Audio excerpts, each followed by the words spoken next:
Last week, Barack Obama turned 60, and he celebrated with a star-studded bash on Martha's Vineyard. You may have heard that there was a good deal of controversy surrounding the soiree, due to an alleged lack of concern for anti-COVID protocols.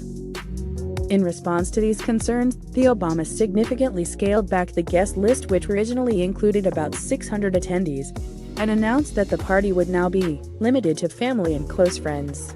This meant delivering bad news to some A-list celebs who aren't used to being uninvited. Several famous folk have come forward with amusing anecdotes about having their invitations withdrawn. And since it happened to so many movers and shakers, there's certainly no shame in it. However, there's a rumor that some big names feel a twinge of embarrassment at having never received an invitation at all. And the British press is obsessed with the idea that Meghan is one of the people who was shocked to be excluded from the original 600. It's been almost 18 months since Meghan and Prince Harry moved to America, and in that time, they've made friends with some of the nation's most influential people.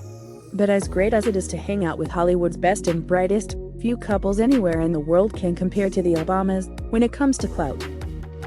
According to insiders, Meghan feels that her attendance at events, such as Barack's birthday, would send a message to the royals that she and Harry have been fully embraced by America's VIPs. So it's not surprising that the royalist British tabloids have been delighting in the rumor that Harry and Meghan were snubbed. Some have even gone so far as to suggest that the Duke and Duchess were not invited because the Obamas were uncomfortable with the way they cut ties with the Queen. It arguably will not have gone down particularly well with a couple that have always put family first to see Harry and Meghan being so openly critical of their royal relatives during their Oprah interview in March.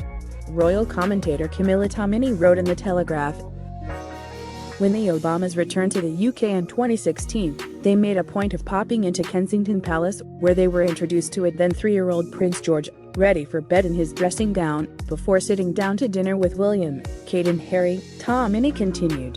Last October, the former president made a point of supporting Prince William's newly launched Just Shut prize. Tominey appears to be making way to much of the fact that the then president met with the royal family during a visit to the UK.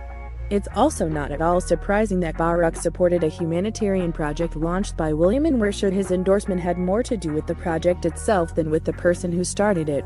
Clearly, the UK tabloid press wants desperately to believe that the Obamas have chosen a side in this conflict.